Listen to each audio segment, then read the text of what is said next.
For better or worse, you've most likely heard about homeopathy. And although this medicine has been around for more than 200 years, many are still left wondering what it is exactly. In this episode, our team will try to better understand what is homeopathy.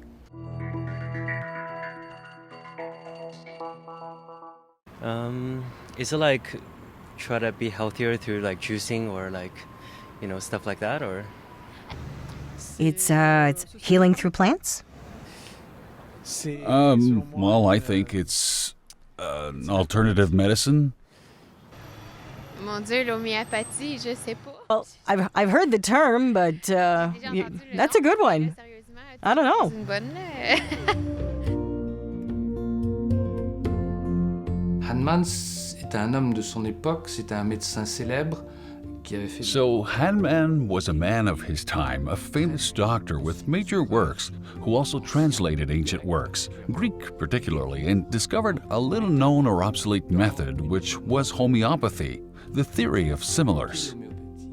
That is to say, a substance can cure the symptoms that it can cause in someone who is not sick. So look at it this way, what makes a homeopathic medicine work?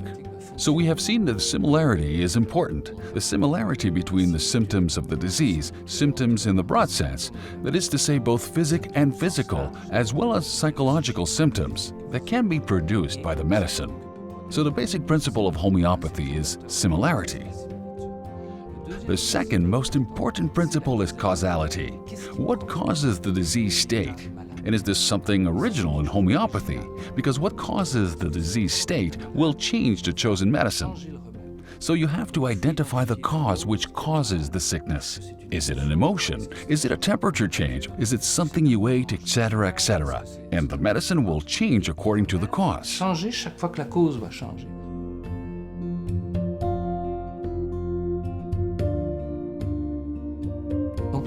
So the principle of causality is fundamental. Third principle is individualization. Each case is different. Every person is different. Every sensitivity is different, especially in chronic diseases. So individualization is particularly important because we must understand the sensitivity of the sick person in front of us, not just the symptoms. Sensitivity is a component of the symptoms. The last key point is how the medicine is produced. That is to say, is it an infinitesimal medicine? They are not toxic quantities. These are extremely small quantities. Ce sont des quantités extrêmement faibles.